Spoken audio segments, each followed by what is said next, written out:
Dale Pollock, thank you so much for being our curator for the Helene and Stephen Weicholz Global Film Series as part of the 40th anniversary of an Appalachian Summer Festival here in Boone, North Carolina at Appalachian State University. It's a pleasure and an honor to do this. I really enjoyed it. Yes.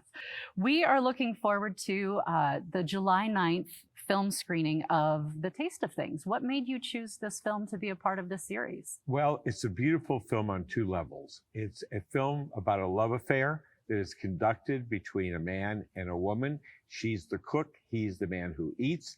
That's one level. And on the other level, it's the story of the evolution of French cuisine. I mean, this movie starts in the age of Escoffier in the 19th century, the first great French gourmand who wrote down recipes that constituted French cooking.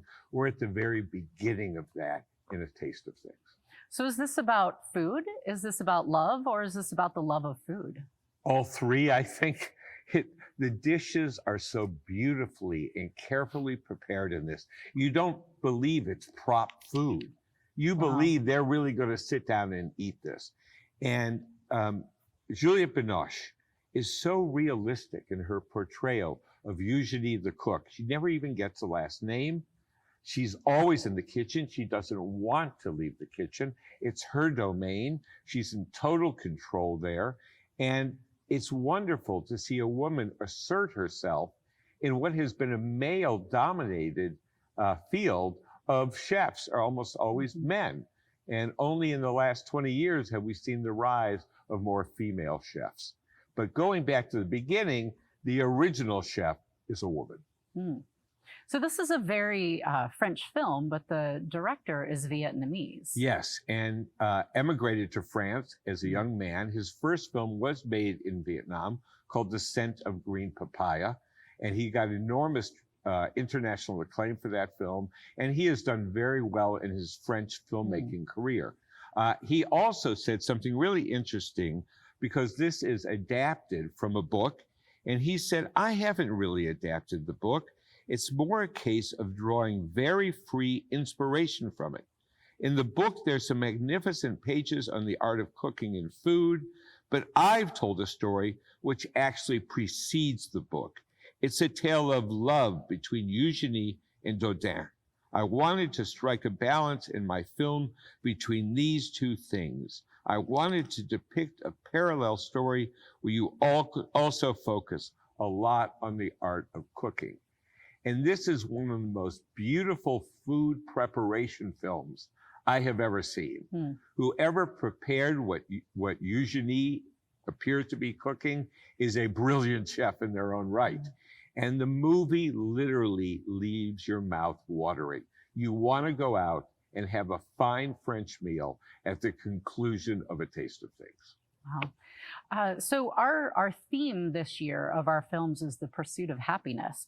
So could you discuss a bit of the relationship between Eugenie, played by Juliette Binoche, and Dodin, played by Benoit Magimel? Right. Well, what helped this relationship was Binoche and Magimel were previously a couple in the 1990s, and they had a child together.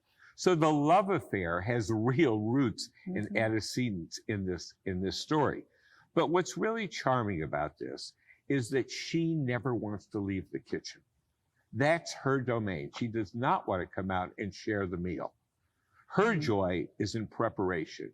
And when you see how she lovingly handles the food, the care she takes in every small detail, you realize that this isn't just about cooking. It's about her personality. It's about her identity. And Magimel, who plays Dodin, and is the gourmand and gets together with a group of men roughly his age in social stature, they are the consumers, but they're not the originators. And that's what's so interesting about this film, the distinction between inventing the dish and then consuming the dish. So does this film document the beginning of fine French cooking? In its own subtle way, I absolutely believe it does. Escoffier is actually mentioned in the dialogue. But when you see the dishes that Juliette Binoche is preparing, like vol au vent, these are the classic dishes of French gastronomy. Julia Child rediscovered all these recipes when she did her books about French cooking. But this is an origin story set in 1889, before the great French cookbooks were written. And what we see is literally a cookbook coming alive in the taste of things.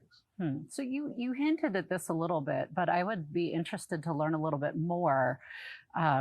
If you could talk a little bit about the roles of how men and women are portrayed in this versus what we tend to assume with contemporary fine dining, where you talk about her being in the kitchen, her cooking and not ever coming out to eat. And how does that translate into today, where typically you'll see a chef being a man? Right. Well, I think you've seen in the last few years a rise of husband and wife chef teams. And in an interesting way, that's what she and Dodin are. They're almost like a cooking team. He helps her devise the recipes, so she's not doing this 100% by herself. And then, of course, men, because they had access to writing books, began to write cookbooks. So all the recipes, it seemed, came from men. But I think what this film shows you is the recipe originates in the kitchen with the woman. And the man formalizes it, but the woman invents it. And so who's the more creative force in this film? It's Binoche, not Benoit. Because all he does is eat. She invents, she dreams, and she executes. And that's just a wonderful process to see in this film, and it's why it really develops not only the love of food, but the love of cooking. Well, and I think this is something that we can all relate to, and looking forward to having this with us on July 9th. Yeah, be prepared to be hungry after the screening. I already am. Thank you so much, Dale. Thank you, Elizabeth.